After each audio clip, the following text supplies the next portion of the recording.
निःशुल्क रूप से मिलनी चाहिए। क्योंकि एक बार को आप सोचिए, आखिर उस बच्चे की गलती क्या होती है जो एक गरीब घर में पैदा होता है और उसको बेहतर शिक्षा से वंचित होना पड़ता है। शिक्षा के सामने एक पैसे की दीवार खड़ी है, जो जितनी ऊंची दीवार लांघ सकता है, जो जितना अधिक पैसा शिक्षा पे खर्च कर सकता है, वो उतनी बेहतर शिक्षा पा सकता है। लेकिन अगर एक देश एक है, लोकतांत्रिक देश है, तो शिक्षा भी सबको एक समान रूप से तो मिलनी ही चाहिए। आज परिस्थिति ये है कि एक तरफ तो प्राइवेट स्कूल हैं जो लूट के अड्डे बने हुए हैं, वहां पे आप एडमिशन कराने जाएंगे तो सिर्फ एडमिशन के नाम पे ही आपको 10,000 20,000 रुपए देना होगा। और कमीशन खोरी का ऐसा धंधा है कि कॉपी, किताब, टाई, बेल्ट, ड्रेस, जूता कहाँ से खरीदना है ये आप नहीं तय करेंगे वो प्राइवेट स्कूल वाले। यानी आम लोगों की मेहनत की आखिरी कौड़ी उनके जेब से वसूल लेना चाहते हैं।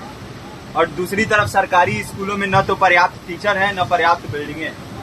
2019 का ही ये पुराना आंकड़ा है कि हर 100 में से 52 स्कूलों में या तो एक टीचर है या 2 टीचर हैं। और उन्हीं टीचरों के ऊपर जिम्मेदारी थोप दी जाती है कि जनगणना करो, मतगणना करो, पशुगणना करो, तमाम काम करवाए जाते हैं। और 19 के बाद से तब से कितने टीचर रिटायर हुए होंगे और 18 के बाद से कोई टीचर की वैकेंसी भी नहीं है।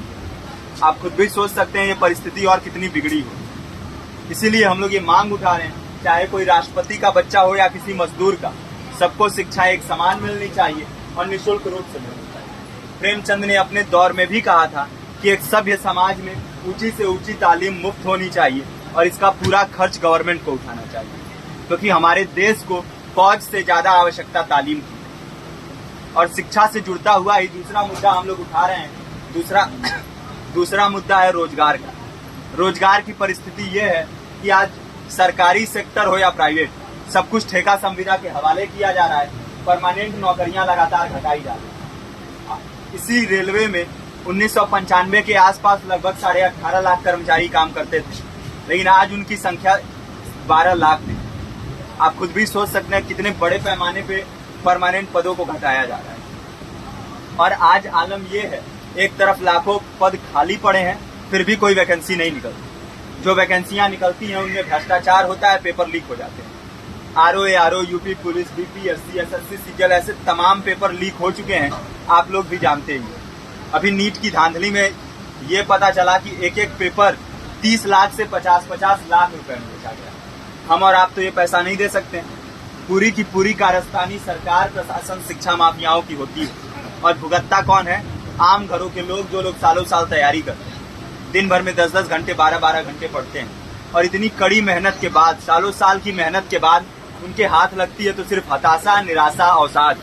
बहुत से छात्र नौजवान जो इस बेबसी में, इस डिप्रेशन में नहीं जी पाते, आत्महत्या तक के कदम उठा लेते हैं। लेकिन ये देश की विडंबना है कि टीवी चैनल, अखबार, मीडिया, नेता, मंत्रियों के लिए कहीं ये कोई मुद्दा नहीं है। उनके लिए मुद्दे हैं तो जाति, धर्म, रंग, नस्ल, अगड़ा पिछड़ा।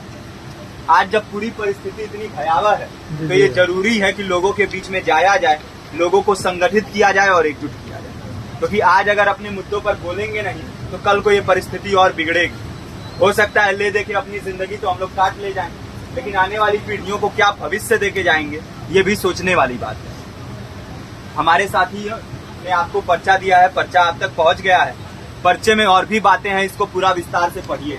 पर्चे में हमारा नंबर है, संपर्क कीजिए।